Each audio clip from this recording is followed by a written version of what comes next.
Hello, it's Andrea, nutritional therapist. Welcome to Healthy Lifestyle Over 40. In my video today, I want to talk about digestion and how important digestion is for balancing hormone levels. For anyone who doesn't know me, I'm a nutrition therapist and I like to help ladies over the age of 40 get to grips with their hormone imbalances, help them to learn about their hormones and what's causing their symptoms, so they can look good and feel good inside and out and get on with their lives. I just wanted to talk about digestion and how important it is.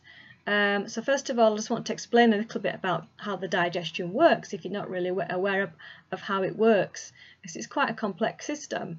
A lot of people understand how it works. A lot of people think that everything's digested in the stomach, and it isn't.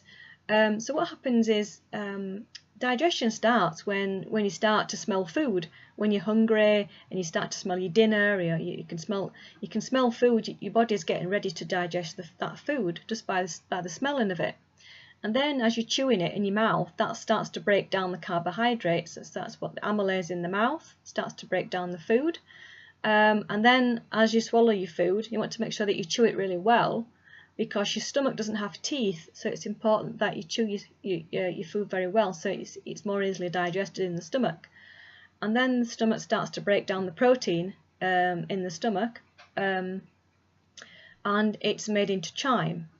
With the acid in your stomach, it's all broken down, and it's like chyme. It's all broken down, and then it's passed into your small intestines. Now, your small intestines is where all the nutrients and all the rest of the breakdown of the food is taking place. And there's three parts to your small intestine. There's the duodenum, the jejunum, and the ileum. And there's all like three different sections of your small intestines. And in your small intestines, the food is passed through out of your stomach, which is an acid environment. So it has to be a bicarb of soda has to take out the acid so it can pass into your small intestines to be digested further, and this is where your fats are broken down more in your small intestines as well. And the gallbladder will secrete the bile to break down, then your pancreas will secrete your digestive enzymes to further break down your food. And what we have in the small intestine is like a shaggy carpet pile, is what I like to call it. It's got like finger-like tentacles, and they're all like tightly together. And it's like a carpet pile, and that's what separates the food that you're eating in your small intestine from your bloodstream. So it's important that we're keeping that strong. And in the small intestines is where your gut garden is. I like to call it the gut garden, and it's where your bacteria is. And you've got your good bacteria and you've got some bad bacteria. So it's important that we have beneficial good bacteria in there. And that's created by eating fibre in foods. It will help to feed the good bacteria, and the good bacteria will take care of you and keep your immune system strong, and it will grow healthy good bacteria and keep the bad bacteria down. So if we're eating lots of processed foods and lots of sugary foods, the gut garden is not going to grow lots of nice flowers, because of it's going to grow some weeds, because there's more bad bacteria than the good bacteria, and then it's going to start to cause an imbalance in the digestion, start creating lots of digestive discomfort. And then what can happen then if you have too many weeds in the garden and not enough of lovely flowers? You suppose you could call it the grass as well. The shaggy pile carpet is going to start breaking down. It's going to start opening and getting weaker over time, and that will start to leak particles into your bloodstream, which is not good, because that can cause an immune response. Your immune system will attack it and cause a reaction to it, and that can go on to cause problems like arthritis and thyroid problems.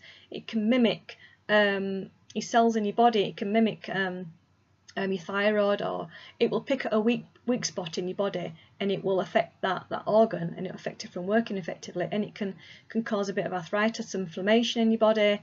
And we want to try and avoid that. We want to try and keep this shaggy carpet pile strong, and this defense strong, so it's not letting food particles into the bloodstream. And also then it goes into the large intestine, and then it's secreted out of the body. So it's important that we keep hydrated as well, eating plenty of water, drinking plenty of water, keeping fluids up, so the digestion keeps moving freely, and then the water is more absorbed in the large intestine to form your stool, to be excreted out of the body.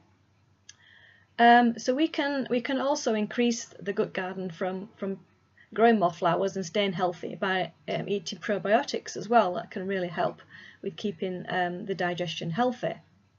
So other things we can do is we can eat fibre from fruits and vegetables. That can keep the digestion healthy. So if the digestion starts to fail, and if we have high stress levels, that can affect digestion from working correctly. And then if we have high stress levels for over a long period of time, that's when it can start causing an imbalance with hormone balancing, and affect progesterone levels and increase estrogen dominance as well. And we can have more cravings for sugary foods, and that can affect the digestion from working correctly. So we don't want to create an imbalance with our hormone levels.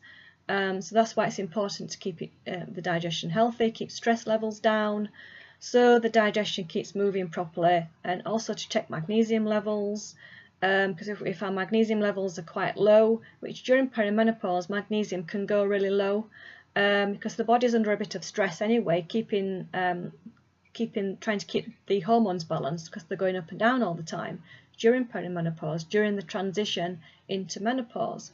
So I would definitely recommend every lady going through perimenopause to supplement with magnesium. And this will also keep the digestive tract from moving efficiently and can stop IBS, because the hormone levels fluctuating up and down so much, estrogen going up and down so much, can affect digestion. It can create some IBS symptoms.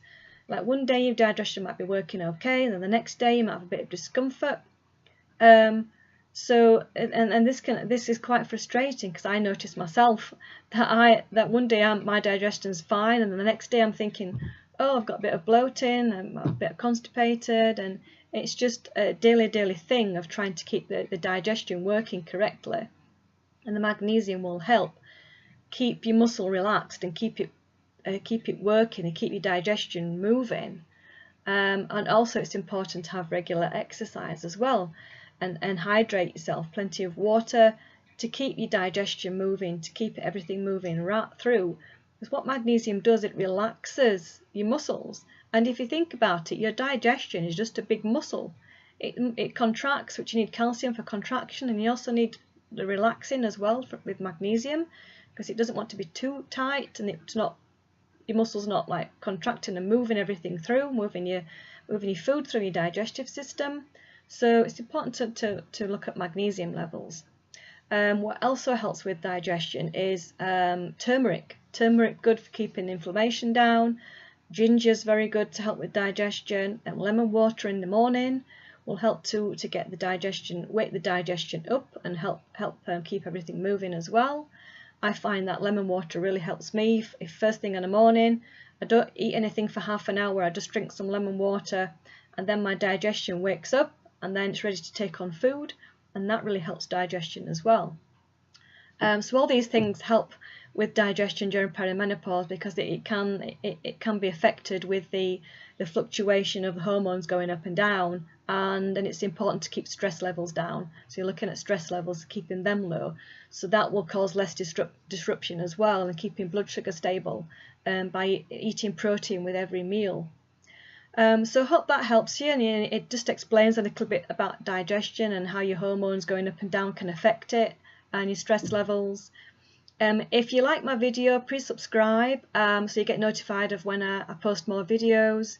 If you want to come along to my Facebook group, you'll find me there most days. I'd love to have you join, and there's lots of other ladies in my Facebook group. We're learning about hormones, we're sharing our stories, our midlife stories as we're getting older, over the age of 40. We're sharing recipes and tips, things like that. So if you want to come and join, I'd love to get to know you. So thanks for watching today, and I'll see you in another video. Bye for now.